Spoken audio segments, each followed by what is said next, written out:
No vídeo de hoje vamos começar aqui o tema de metais e ligas metálicas, onde vamos falar sobre o subtema da tabela periódica. Portanto, o que é que são os metais? Por isso, os metais não estão livres na natureza, mas combinam-se com oxigênio e enxofre, formando minerais de onde têm de ser extraídos. Temos aqui como exceções a prata e o ouro, que podem ocorrer como substâncias elementares, e nesse caso, tanto a prata como o ouro são designados por metais nativos. Muitas vezes associado aos metais, ouvimos falar do conceito de ligas metálicas. O que é que são ligas metálicas? São materiais que possuem propriedades metálicas e são compostos por dois ou mais elementos, em que um dos elementos é o metal.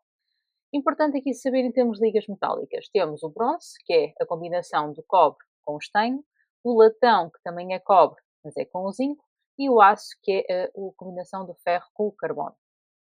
De referir também que o magnésio é muito utilizado em ligas metálicas porque tem baixa densidade, o que vai conferir leveza e resistência. E é muito importante nas indústrias de automóvel e aeroespacial.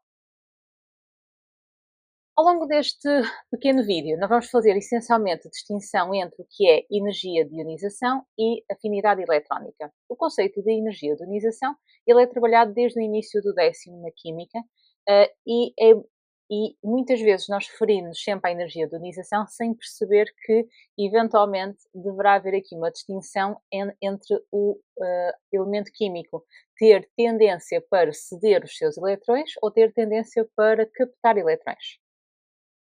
Então, recordando, a energia de ionização é a energia absorvida na formação de uma mol de íons positivos, corresponde à menor energia necessária para extrair um eletrão de valência, ou seja, que é o eletrão que é menos atraído pelo núcleo de um átomo isolado, e sendo que nós, quando consideramos isso, estamos a falar no seu estado fundamental.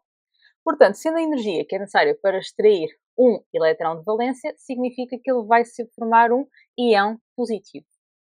Ou seja, neste caso, em termos de equação química, nós temos o elemento em fase gasosa e ele vai perder um eletrão.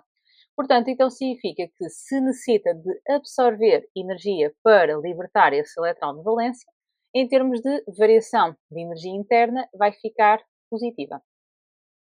Por isso, no caso de se nós pensarmos em termos de tabela periódica, os elementos que são metálicos se formam facilmente, e nós sabemos isso, especialmente os elementos do grupo 1, que são os metais alcalinos, e os elementos do grupo 2, que são os metais alcalino-terrosos, nós sabemos que eles têm tendência para formar íons positivos, não é? Os íons monopositivos e dipositivos, respectivamente, e, portanto, se eles perdem facilmente o seu eletrão de valência, então significa que não é necessário fornecer muita energia para extrair esse eletrão. Então significa que os metais têm baixa energia de ionização. Já que estamos a falar dos metais, então o que é que acontece nos não-metais? Os não-metais originam facilmente íons, mas são íons negativos. Então, neste caso, nós vamos falar de afinidade eletrónica. Portanto, a afinidade eletrónica corresponde, no fundo, seja à energia que é libertada quando o elemento químico capta um eletrão para formar um íon negativo. Ou seja, significa que tem facilidade, ou seja, corresponde à facilidade do átomo para formar íons negativos. Então, neste caso, vamos ter o elemento químico, ele vai captar o seu eletrão e vai dar origem a um íon negativo, e nesse caso, como há libertação de energia, a variação de energia interna é negativa. De referir que o valor da afinidade eletrónica acaba por ser simétrico da variação de energia interna, ou seja, se nós compararmos os dois resultados, isso é afinidade eletrónica, ou seja, está relacionado, nós sabemos que é a energia libertada, mas ela vai ser a energia que vai ser necessário, no fundo, ela libertar para formar o seu íon negativo, então acaba por ser sempre simétrico da variação de energia interna e por isso é que ela fica positiva. Portanto, em termos de resumo, os metais que são caracterizados por formar íons positivos, ou seja, por libertar, ou seja, por ceder o seu eletrão. Como cedem facilmente os seus eletrões, significa que é necessário pouca energia para o extrair. Então, baixa energia de ionização. Por outro lado, têm não formam facilmente íons negativos. Então significa que têm baixa afinidade eletrónica. Já os não metais formam facilmente íons negativos, ou seja, captam facilmente elétrons, têm elevada afinidade eletrónica, mas por outro lado é necessário fornecer muita energia ao átomo para ceder os seus elétrons de valência. Então significa que têm também uma elevada energia de ionização. O que é que eu quero aqui resumir? Têm que perceber muito bem a diferença entre as duas, porque a forma, apesar de nós dizermos, ok, nos metais baixa energia de ionização, baixa afinidade eletrónica, e nos não metais são ambas elevadas, pois, mas não é pela mesma razão, está bem? Tanto a energia de ionização, que nós já sabíamos isso, mas agora também a afinidade eletrónica são propriedades periódicas. Então, o que é necessário, que nós também já fazíamos isso a nível do 10º ano. Reparem que nós temos aqui dois gráficos, um ilustra a variação da energia de ionização segundo o aumento do número atómico, e no de baixo estamos a falar em termos de como é que varia o valor da afinidade eletrónica com base também no aumento do número atómico. Portanto, se pensarmos naquilo que já sabíamos da energia de ionização, o que é que acontece? Ou seja, nós estamos a ver aqui nos extremos, aqui, está bem? São os gases nobres, está bem? Ou seja, número atómico 2, número atómico 10 e número atómico 18. E excetuando aqui umas pequenas variações, ok? Porque nós sabemos disso, também por causa da questão da distribuição eletrónica, nós conseguimos perceber que devido a haver orbitais em preenchimento, muitas vezes sofrem orbitais em preenchimento e a forma como os elétrons estão distribuídos faz com que hajam pequenas flutuações no valor da energia de ionização e, portanto, nós vemos que geralmente ele aumenta ao longo do mesmo período, com o aumento do número atómico no mesmo período. Mas, no entanto, nós sabemos, olhamos ali para o gráfico, que ela será máxima quando atinge o gás nobre.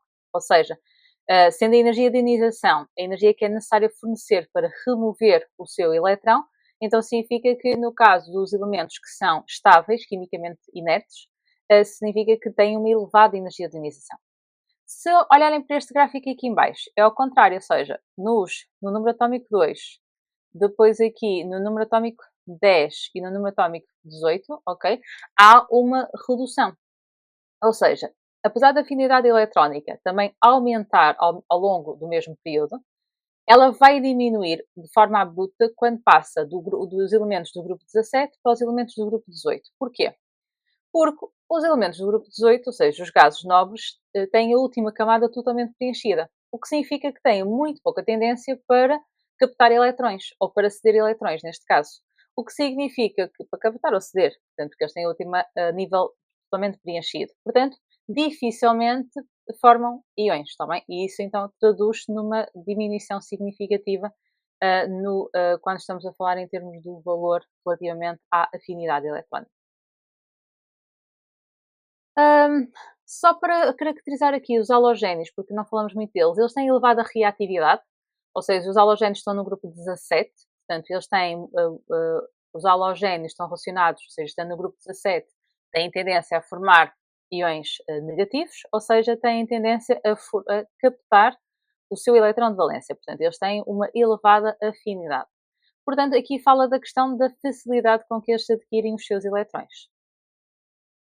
Para terminar aqui este vídeo, nós vamos focar-nos um bocadinho nos elementos de transição, ou seja, os elementos representativos são os que se encontram no grupo 1, grupo 2, 13 a 18, e os elementos da transição são aqueles que ficam daquele bloco mais retraído, que são os que estão no grupo 3 até ao grupo 12.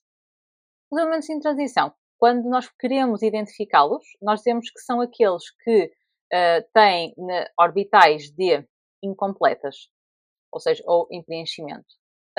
As orbitais D são ao todo 10, portanto, elas no máximo, tendo em conta que cada orbital só pode ocupar, em cada orbital só podem estar 2 eletrões, portanto, elas comportam no máximo 10 eletrões.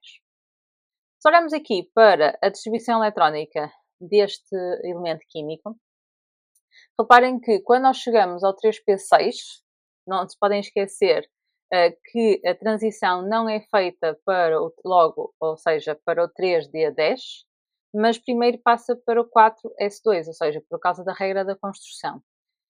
Sendo assim, apesar de estar 3D1, portanto, ele na verdade primeiro nós preenchemos o 4S2 e depois, como ainda faltava um eletrão, ele passou para o 3D1.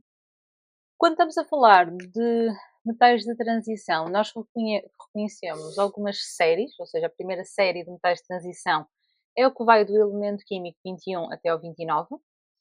E neste caso, eles têm na primeira série, na maioria, orbitais 4s preenchidas, orbitais 3D em preenchimento, daí serem considerados metais de transição. Só que quando estamos a fazer a distribuição eletrónica, digamos assim, que não seria única. Por exemplo, naquela que eu mostrei, do elemento químico 21, ele tem, ou seja, eu fiz esta configuração eletrónica, ou seja, respeitando a regra da construção, e o princípio de energia mínima. No entanto, como orbital ou subnível 3D tem espaço para 10 eletrões, eu podia fazer também uma destas, ou seja, pegar neste eletrão e passar para aqui, ou pegar nos dois eletrões que estavam no subnível 4s e passar totalmente para a 3D. No entanto, nós quando estamos a fazer a distribuição eletrónica, nós temos que ter em conta que vamos fazê-la de forma a que haja uma maior estabilidade. Ou seja, nós vamos sempre optar por um nível 3D semi-preenchido, já disse que é para colocar um eletrão em cada orbital, ou o 3D, ou o nível 3D completo. O que é que acontece? Neste caso, aqui, apesar de haver, vai ficar na mesma aqui só um eletrão, mas pelo menos este subnível fica totalmente preenchido. Enquanto que, tanto nesta como nesta, nós acabamos por fazer com que haja maior repulsão, porque há mais, ou seja, há mais orbitais, neste caso, em preenchimento. Está bem? Os metais de transição, há aqui uma coisa também importante. Eles podem ter números de oxidação muito diferentes, mas isso deve-se à questão das orbitais 3D e 4s estarem com energias muito próximas. Portanto, ficamos por aqui neste vídeo. Espero que tenha sido útil este pequeno resumo e vemos no próximo vídeo. Não se esqueçam que no site que vocês podem aceder a partir do explicamatonline.com encontram vários materiais para o 12º de Química que também podem ser úteis a fazer aqui um pequeno resumo. Até breve!